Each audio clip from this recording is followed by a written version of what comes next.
A Revolução Russa. Como vocês podem ver, a Rússia era um grande império, literalmente grande, com a população de mais de 140 milhões de pessoas, de várias etnias diferentes, e tinha como seu imperador o Tsar ou Czar Nicolau II.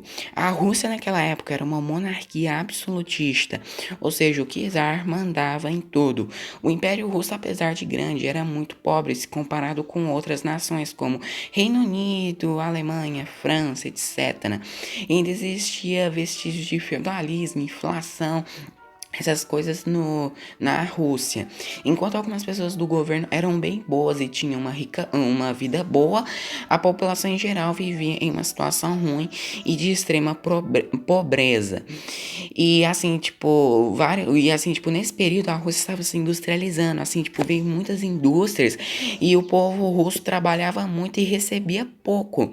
Então, com isso, foi criado então um partido comunista na Rússia, pois o Partido Comunista já estava começando a se espalhar entre os trabalhadores. E então, o partido então, né, foi fundado por Vladimir Lenin.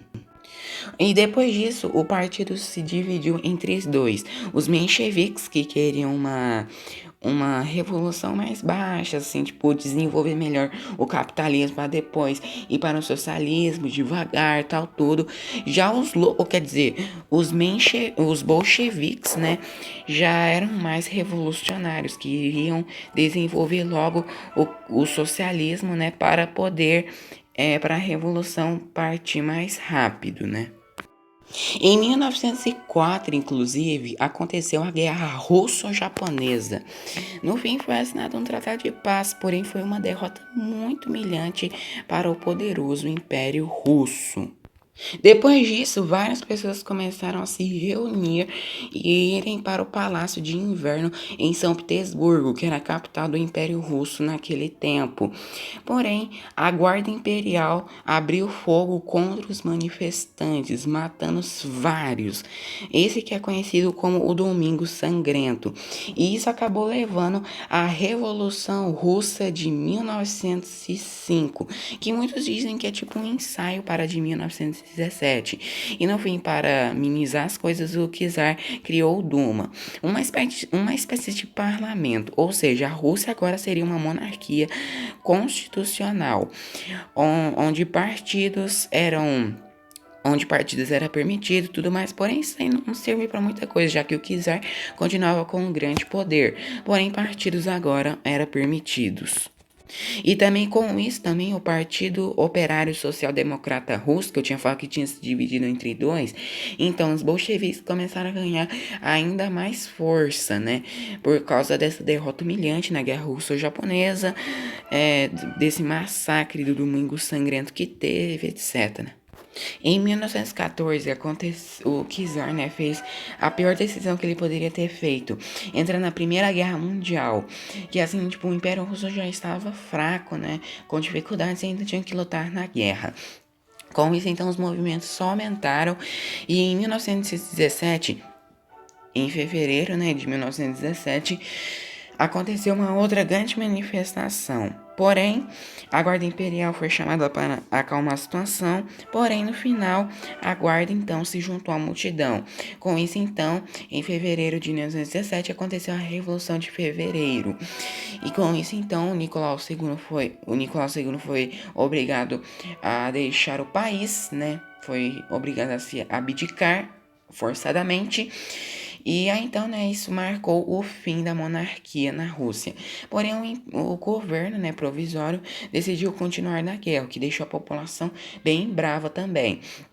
Aí então aconteceu também a outra revolução, que é a Revolução de Outubro, onde o Lenin, Stalin e Trotsky, que é um nome bem estranho, enfim, acharam que era a hora perfeita para tomar o poder. Essa que era conhecida então como a Revolução de Outubro. E então e eles acabaram ganhando, né, tomando o poder, né, tirando o governo provisório, e esse seria o início do governo socialista na Rússia. Depois disso, a população que não gostava então dos bolcheviques se juntaram e se tornaram o Exército Branco. E então já existia também o Exército Vermelho, né, fundado por Leon Trotsky, né, formado pelos três loucos aí. Só que assim, tipo, essa então é início, né, da guerra civil russa, né? Antes os bolcheviques já tinham feito um tratado com a Alemanha, né, o Tratado de Brest-Litovsk, que cederia alguns territórios e tudo mais. Porém, a paz na Rússia não chegaria tão cedo, né, já que isso causou a guerra civil russa, né, entre os brancos e os vermelhos, né? Essa guerra foi muito sangrenta, né? Foi uma das guerras mais sangrentas que já teve na história. Com isso, então, vários países começaram a declarar suas independências e em 1922 a Guerra Civil Russa finalmente chegou ao seu fim com a vitória dos bolcheviques. E esse que é início, então, da União das Repúblicas Socialistas Soviéticas, ou a União Soviética. Com isso, então, né, vários países também ao redor da Europa, tudo mais, né, que estavam lá do lado da União Soviética, ficaram com medo dessa revolução se espalhar para os seus países. Até houve uma guerra também que os bolcheviques tentaram, né, espalhar o comunismo em toda a Europa, né, isso que é conhecido como a Guerra Polo-Soviético, né, mas enfim, eles não conseguiram muita coisa. Mas então, né, esse é o início do Partido Comunista Socialista na Rússia, né, e vários outros países começaram, né, a ficar com medo disso entrar em seus países, né. Mas felizmente, né, nada disso aconteceu, né. Apesar, né, de algumas outras revoluções russas, algumas revoluções, né, socialistas, comunistas acontecerem em vários outros países inspirados, né, nessa revolução russa que aconteceu. Bom, pessoal, o vídeo foi esse então. Espero que vocês tenham gostado.